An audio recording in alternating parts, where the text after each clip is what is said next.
Ketika institusi politik, institusi ekonomi itu bersifat ekstraktif, memeras, maka pelan-pelan negaranya akan turun. Tapi kalau institusi ekonomi, institusi politik sifatnya inklusif, memberikan kesempatan setara kepada semua, pelan-pelan negara akan bangkit menjadi kuat, menjadi makin berkembang.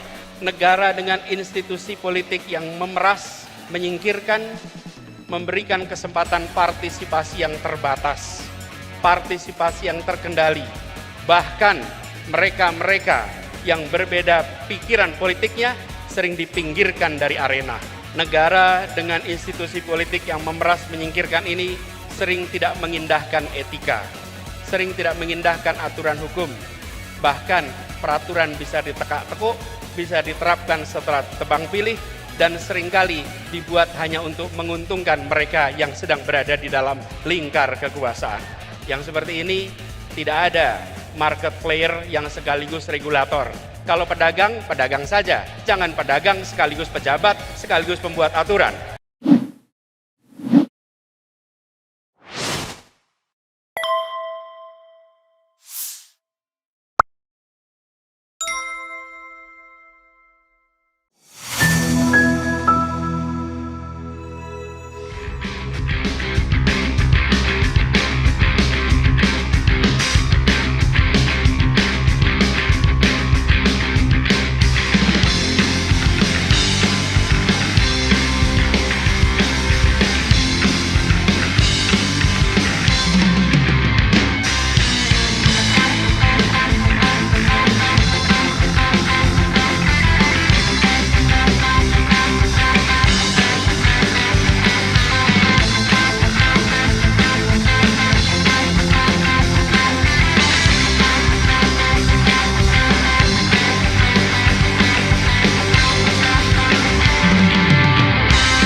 Saya baca pantun dulu boleh?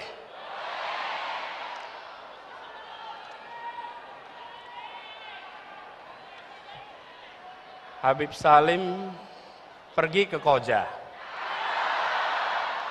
mampir di jalan makan pepaya. 2023 kita bekerja, 2024 kita berjaya.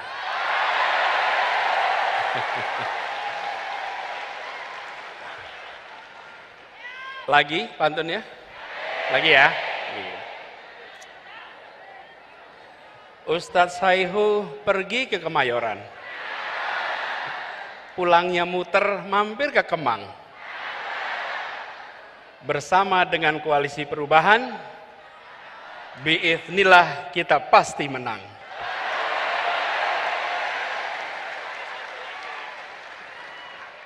Kalau dua itu kelihatannya kurang lengkap. Ini koalisi bertiga, pesannya 3, 2 tambah 1 sama dengan 3. Satu lagi. Habib Abu Bakar pergi ke Tambun. Pulangnya lewat hutan kayu. Untuk PKS yang sedang ulang tahun, Happy Milad to you.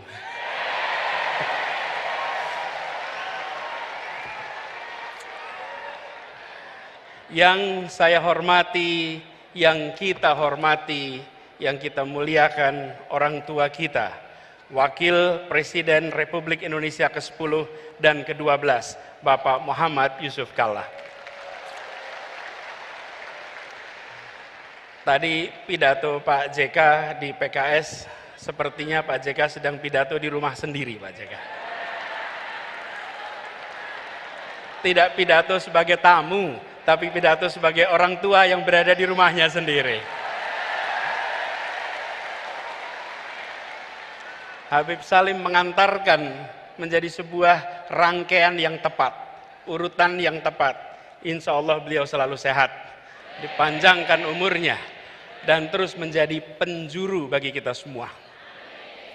Yang saya hormati, saya muliakan, yang kita semua sayangi, Ketua Majelis Syuro Partai Keadilan Sejahtera, Habib Dr. Salim Segaf Al-Jufri, para Wakil Ketua Majelis Syuro, Bapak Dr. Hidayat Nur Wahid, Bapak Dr. Muhammad Sohibul Iman, Bapak Dr. Ahmad Heriawan, Bapak Dr. Andes Suharna Surapranata, yang saya hormati Sekretaris Majelis Syuro, Ustadz Muhammad Sauki, yang saya hormati Ketua Majelis Pertimbangan Pusat, Bapak Dr. Suswono, Ketua Dewan Syariah Pusat, Kiai Haji Muslih Abdul Karim, yang saya hormati Presiden PKS, Bapak Haji Ahmad Saihu,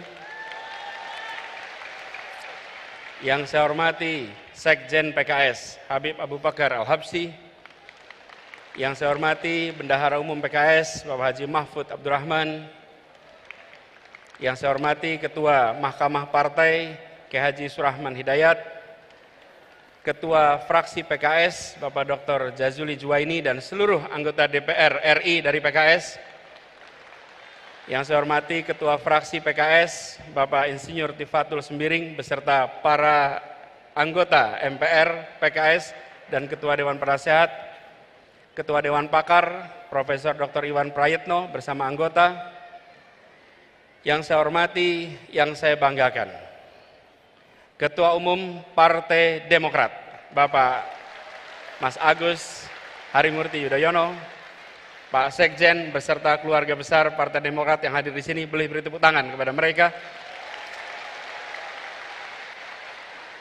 Yang saya hormati perwakilan pimpinan Partai Nasdem, Bapak Ahmad Ali yang tadi bersama kita. Yang saya hormati juga Ketua DPR RI yang dalam hal ini diwakili oleh Dr. Ahmad Basarah. Para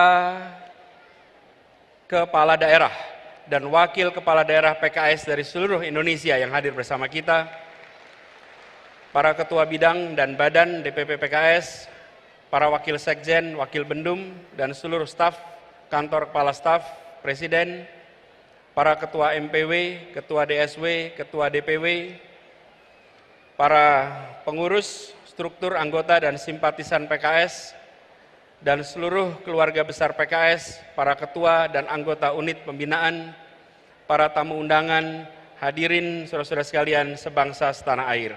Assalamualaikum warahmatullahi wabarakatuh.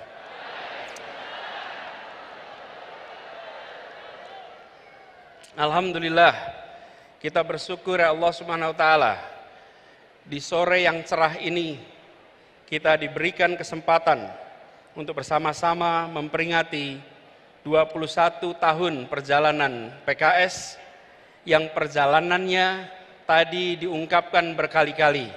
PKS telah menjadi salah satu partai yang bisa dijadikan teladan dalam berdemokrasi. PKS konsisten bahwa berdemokrasi memiliki dua peran. Ada masa berperan di dalam pemerintahan dan ada masa berperan di luar pemerintahan.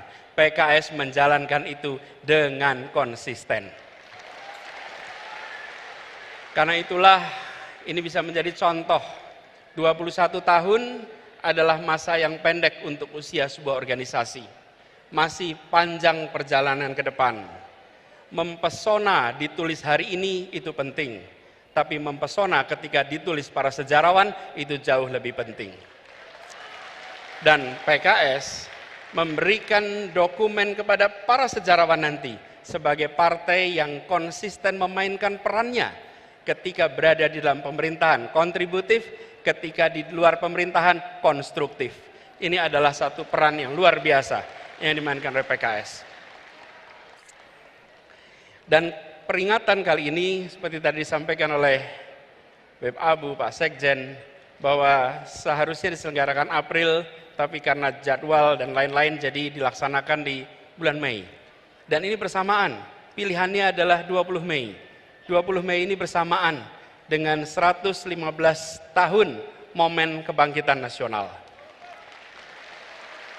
Karena itu, di dalam kesempatan ini, izinkan kita juga menengok pada perjalanan bangsa, bahwa momen kebangkitan nasional 115 tahun yang lalu adalah momen di mana kita bangkit. Perlawanan yang dulu lokal, yang dulu fisik, menjadi perjuangan yang terkoordinir dengan kekuatan intelektual, dengan kekuatan politis, dan memiliki identitas kebangsaan yang kuat. Momen kebangkitan nasional adalah awal dari perjuangan menuju kemerdekaan. 37 tahun kemudian kita meraih kemerdekaan. Dan ini adalah kesempatan hari ini untuk kita reflektif. Ketika kita bergerak ke depan di hari kebangkitan nasional, kita harus ingat bahwa kita pernah bangkit, tapi tidak ada jaminan bahwa bangkit itu artinya terus-menerus menjadi kuat. Bangsa-bangsa di seluruh dunia ada masa mereka bangkit, membesar, ada masa mereka bangkit, pelan-pelan turun, bahkan gagal. Di berbagai tempat di seluruh dunia. Karena itu momen ini, di saat ulang tahun PKS, bersamaan dengan momen kebangkitan nasional, mari kita tengok. Bangsa ini harus bisa bangkit lebih kuat. Sambil kita lihat pelajaran dari bangsa-bangsa di seluruh dunia.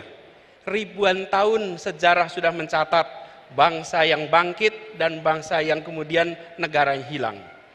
Ada sebuah buku berjudul Why Nations Fail, Mengapa Negara Gagal.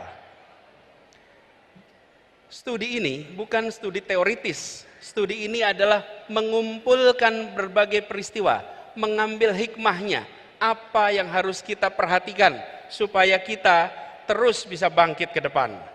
Dan di antara tanda-tanda mengapa gagal, mengapa kemunduran adalah dua unsur utama, institusi politik dan institusi ekonomi. Ketika institusi politik, institusi ekonomi itu bersifat ekstraktif, memeras, maka pelan-pelan negaranya akan turun.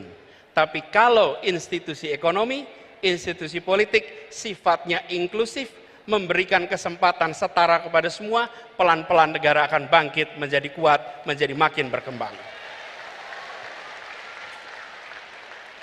Apakah institusi politik dan ekonomi yang bersifat memeras menyingkirkan atau bersifat inklusif memberikan kesempatan pada semua? Coba kita lihat satu-satu. Kita lihat institusi politik.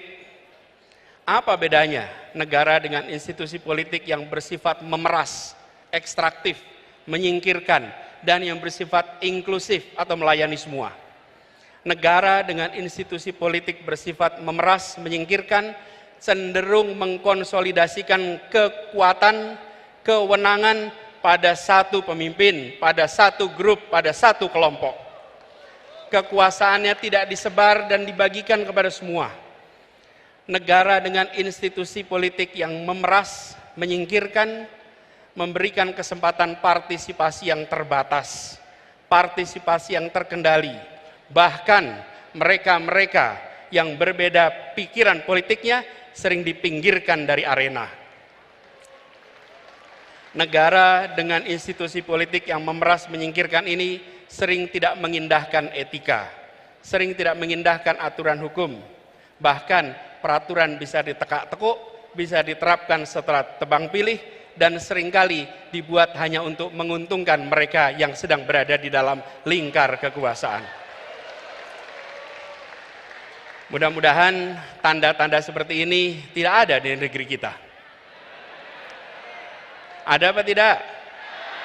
Ada yang merasakan? Jangan sampai ada. Karena itu tanda-tanda bukan menuju kesuksesan. Dan sebaliknya, negara dengan institusi politik yang bersifat melayani semua, yang menjunjung tinggi pilar demokrasi, yang memberikan kewenangan kepada cabang-cabang pemerintahan, agar saling mengawasi, saling menyeimbangkan. Negara yang seperti ini akan kita saksikan tanpa konflik kepentingan. Misalnya, yang seperti ini tidak ada market player yang sekaligus regulator. Kalau pedagang, pedagang saja. Jangan pedagang sekaligus pejabat, sekaligus pembuat aturan. Apalagi membuat aturan yang terkait perdagangan yang dibuatnya. Dan juga tidak kemudian serba rangkap jabatan, apalagi rangkap jabatan yang bertumpuk-tumpuk. Juga memastikan meritokrasi berjalan dalam pemerintahan, bukan memberikan keistimewaan pada keluarga. Negara dengan institusi politik yang melayani ini cenderung menjunjung tinggi tegaknya rule of law. Sehingga yang dilakukan adalah memperkuat cabang-cabang hukum agar independen, agar terbebas dari intervensi politik, agar transparan dalam setiap pengambilan keputusan. Dan kalau kita saksikan, ini yang harus kita perkuat di Republik ini.